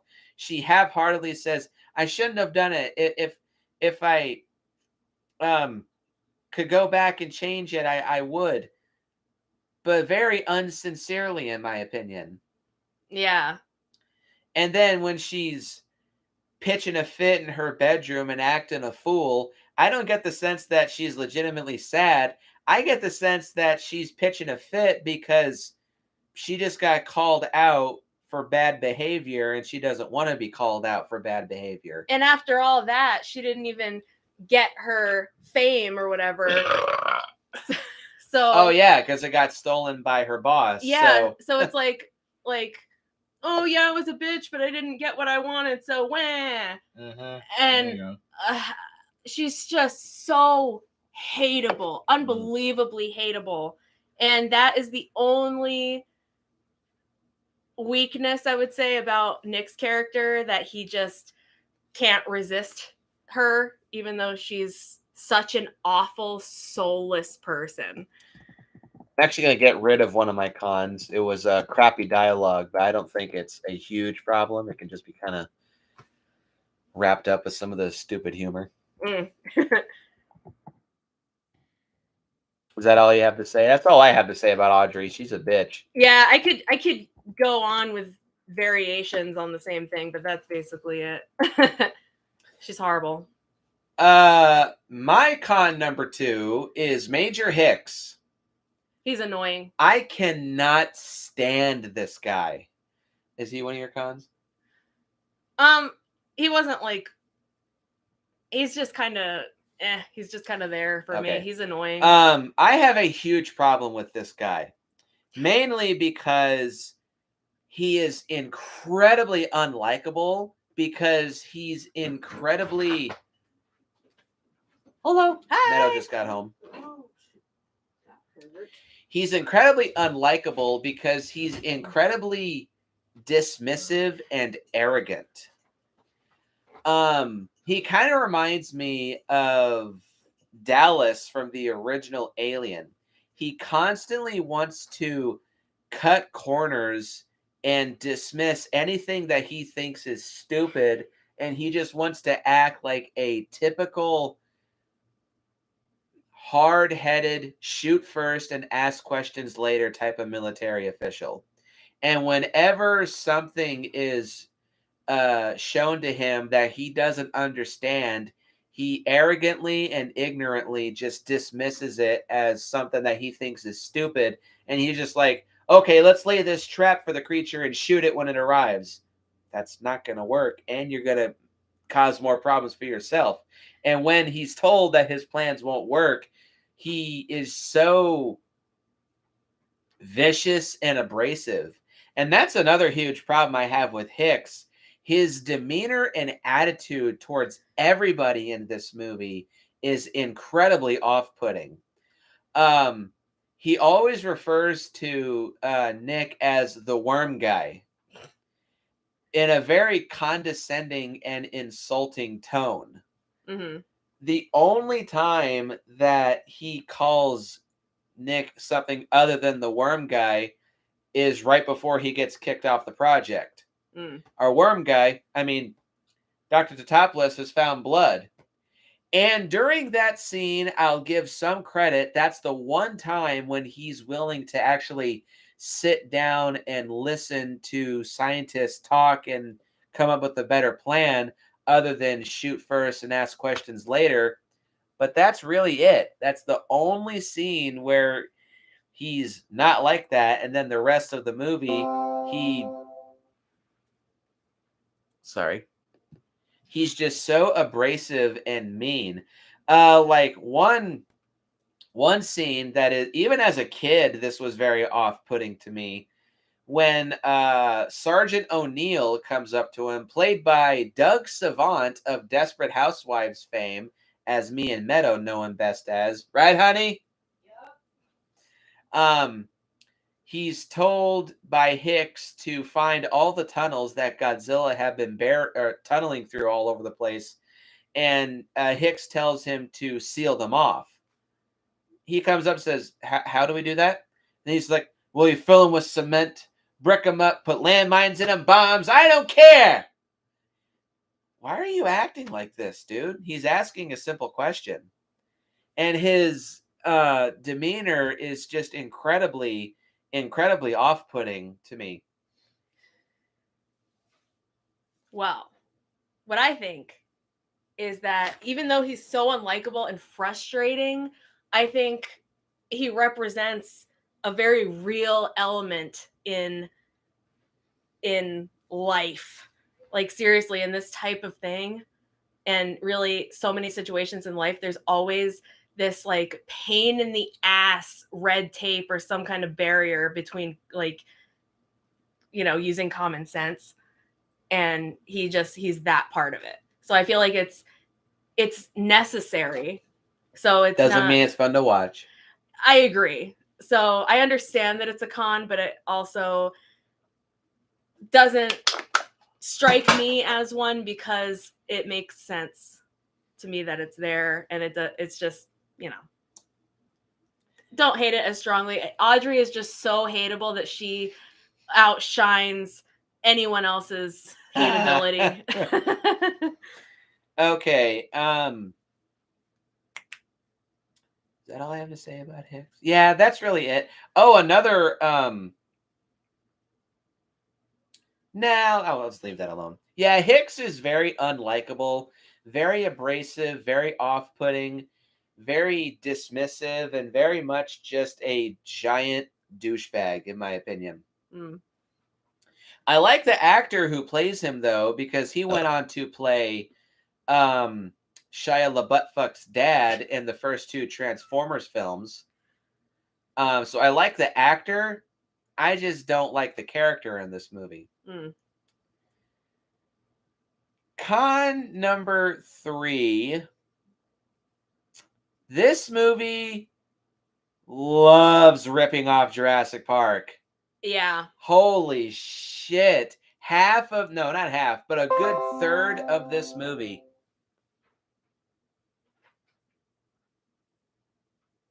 Sorry. Yeah, a third of this movie is Roland Emmerich desperately trying to cash in on some kind of Jurassic Park money. Because The Lost World Jurassic Park just came out the year before, and there's a scene where a T-Rex goes on a rampage throughout San Diego, of course.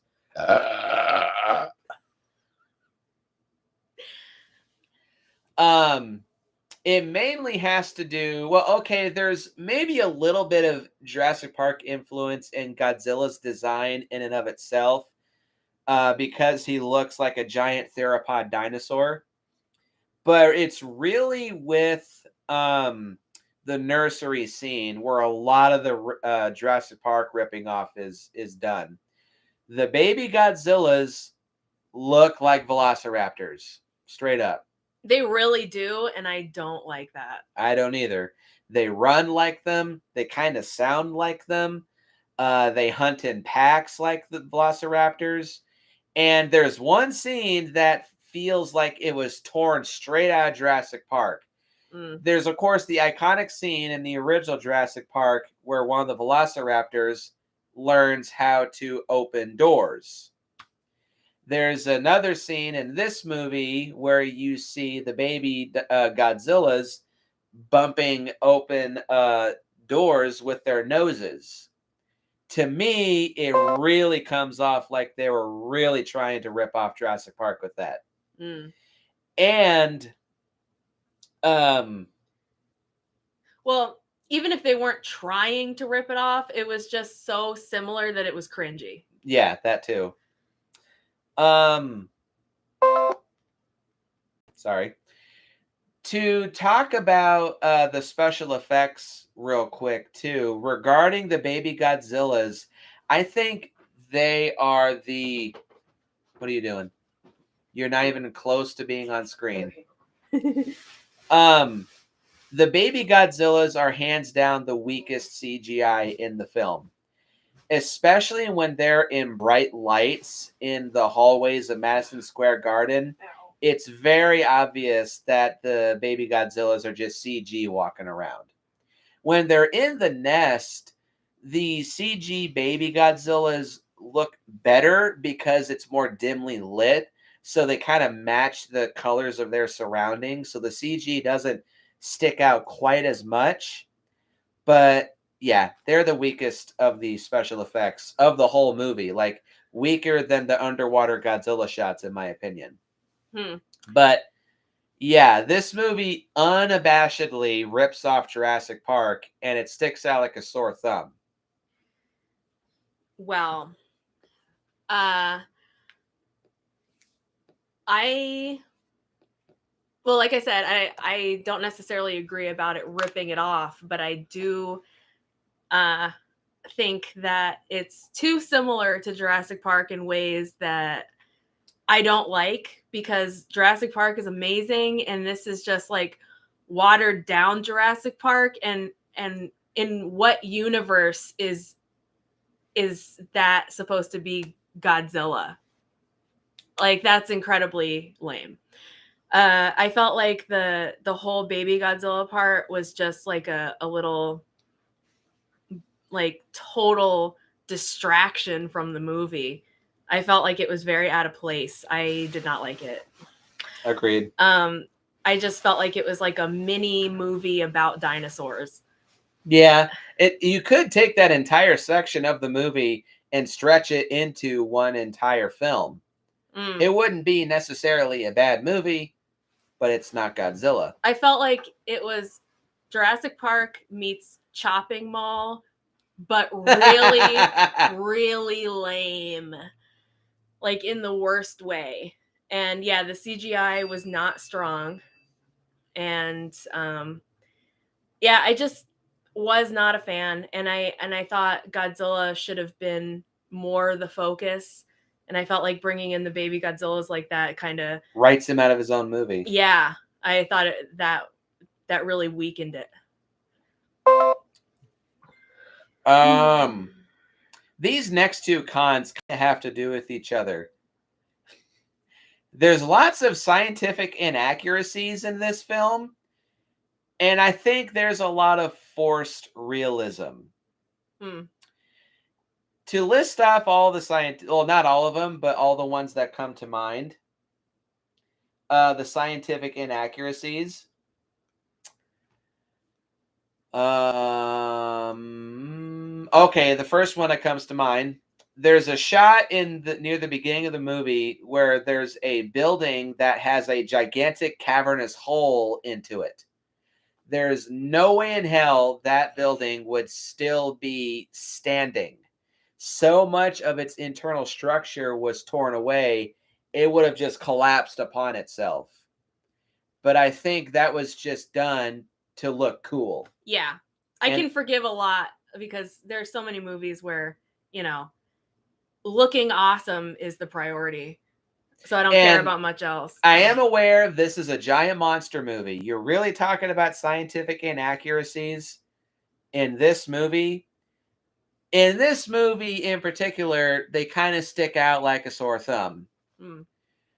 Another one is when two soldiers are walking around a tunnel and they come across what they think is a dead end. But Godzilla's face is like, well, what is it, pressed right up against the tunnel or something? Pretty much, yeah. But with that being Godzilla, you would have been able to hear Godzilla breathing. But the main thing is when Godzilla moves his head up and you see him open his eye. That would have been such a loud, visceral, viscous sound. Yeah. Like loud, liquid. Oh, yeah, that would have been great if they added that. There's no way in hell they wouldn't have been able to hear that. And the other two, they kind of have to do with each other. Whenever Godzilla is running around and jumping on buildings to escape helicopters and missiles, there's no way in hell those buildings would have been able to support his weight. And the biggest of all, when Godzilla is on the Brooklyn Bridge, there's no way in hell that bridge would have been able to support his weight. But it looks cool. It really does.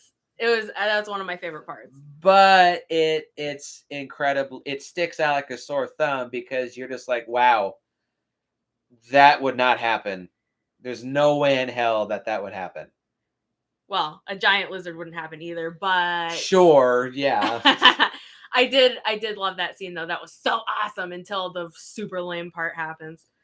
Speaking of which, so the forced realism, this mainly has to do with Godzilla's design and Godzilla's lack of an atomic breath. That has to do with, she doesn't agree, but I think this is the case. And this is coming from one of Roland Emmerich's quotes. I think the forced realism and Godzilla's radical redesign came from Roland Emmerich just wanting to be a massive troll. because so originally in the John DeBont Godzilla script, Godzilla's design would have been a lot different from this movie. It would have looked a lot more similar to the Heisei Godzilla designs, though Godzilla would have been much more green and he would have been much more crocodilian in nature. And it would have been designed by Stan Winston. But that design was discarded because Roland Emmerich said that it was too close to the original design. And he said it looked not right because today we wouldn't do it like that. What is that supposed to mean? And what does that have to do with the price of rice in China? It's Godzilla. If you want to use CGI for the effects, that would be one thing. But to radically change the design because you think that we wouldn't do it like that nowadays, that's got nothing to do with nothing. It's a trademarked design. You gotta stick to it. So for him to go so far out of his way to design such a radically different design for Godzilla, he's being a troll. I really feel like he's doing it just to spite the fan base. So to that, sir, I say, fuck you. And the lack of the atomic breath is a huge problem for me. Aside from Godzilla being immune to conventional weaponry and his roar, and so yeah, he went out of his way to strip away except for one thing. 3 out of the 4 biggest tropes for Godzilla.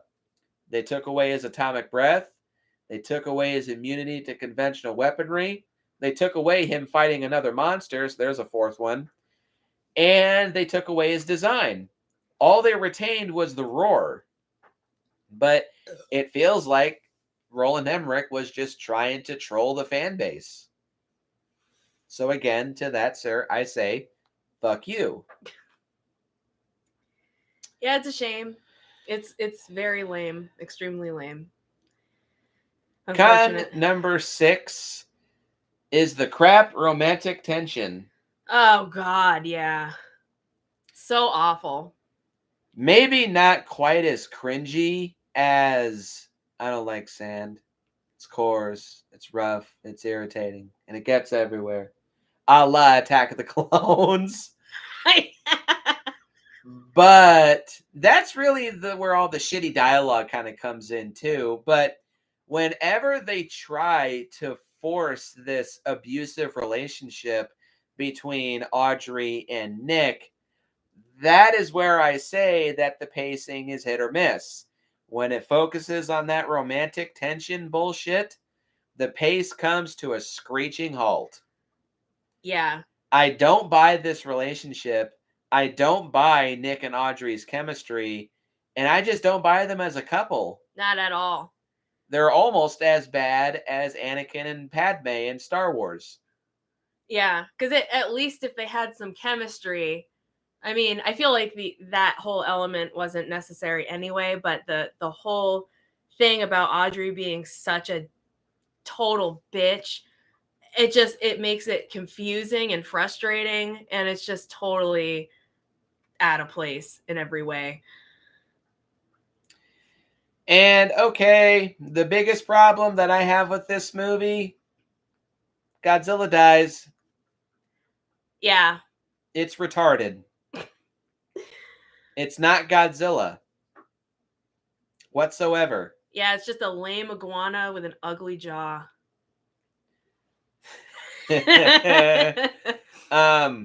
Yeah, it's stupid. It's not Godzilla. It's not sad. It's not entertaining. It's just Roland Emmerich being a troll. And apparently this scene was so insulting to Godzilla fans that apparently some executives from Toho, when they saw this movie and saw that scene, they walked out of the theater. And one guy in particular, I don't remember who it was, he went on record of saying Americans just can't accept their weapons not winning against any threat, or something along those lines. And yeah, I agree. And watching Godzilla die, it's pointless and stupid.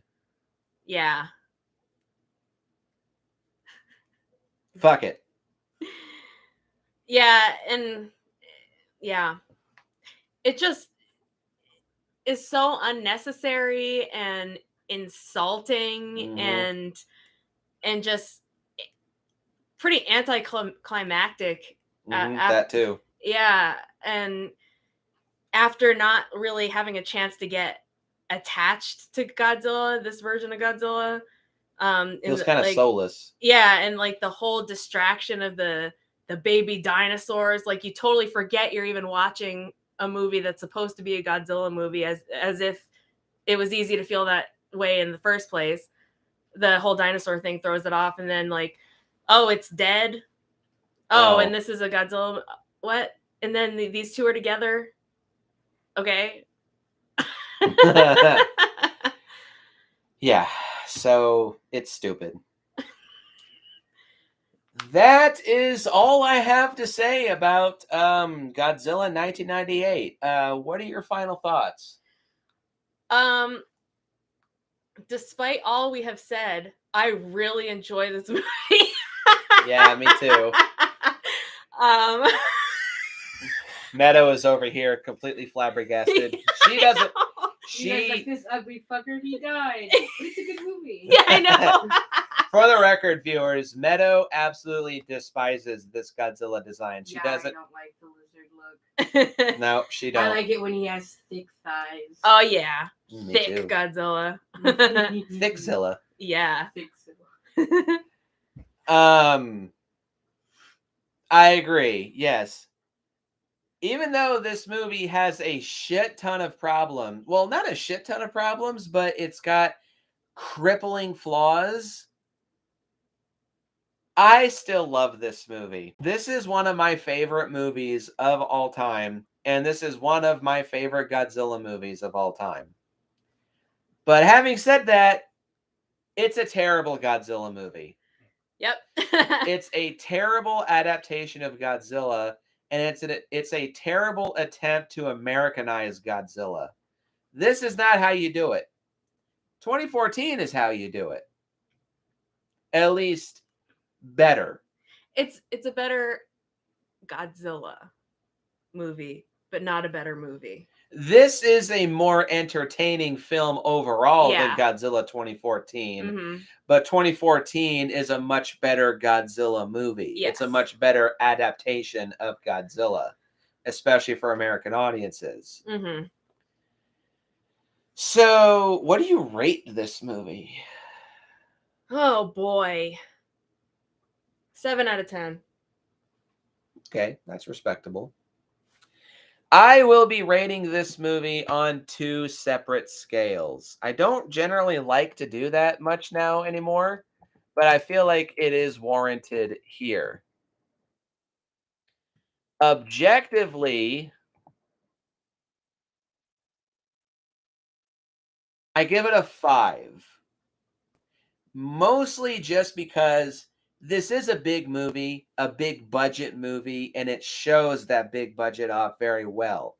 Say what you want about Roland Emmerich's choices, there still was a lot of effort put into this movie as an entertaining late 90s monster movie.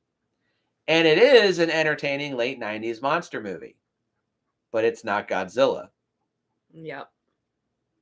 Objectively, I give it a 10 out of 10.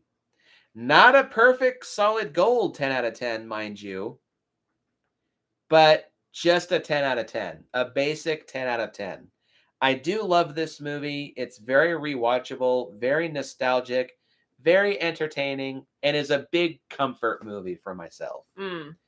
I love it.